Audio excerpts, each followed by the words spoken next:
Кыргыз тил сабагы. Сиздер менен Мамбет Мамакеев атындагы гимназия мектебинин кыргыз тили жана адабияты мугалими Ажынаева Анара Акмадзияевна. Бүгүнкү сабактын темасы апта күндөрү, дни недели. Сабактын максаты угуучулар апта күндөрүнүн кыргызча аталышын билишет, өз алдынча сүйлөм түзө алышат. Жума – это неделя. Апта күндөрүнүн кыргызча аталышы: дүйшөмбү – понедельник, шейшемби – вторник, шаршемби – среда, бейшемби – четверг, жума – пятница, ишемби – это суббота, жекшемби – воскресенье. Кайталап коебуз: дүйшөмбү, шейшемби, шаршемби, бейшемби, жума, ишемби, жекшемби. Жаңы сөздөр. Обращаем внимание на новые слова.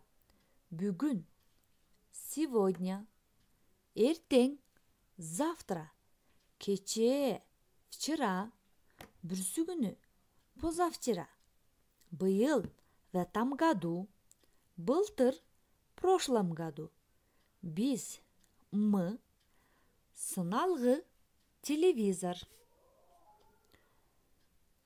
Эми төмөнкү сүйлөмдөрдү которобуз. Теперь переводим эти предложения. Бүгүн күнгө дүйшөмбү. Сегодня понедельник. Шаршемби күнү келдим. Пришла в среду. Кечээ күн жылуу болду. Вчера было тепло. Иштин башы ишемби. Это кыргызская пословица. С этими словами составляем предложение. Балык – это рыба. Балык уулоо – это рыбалка.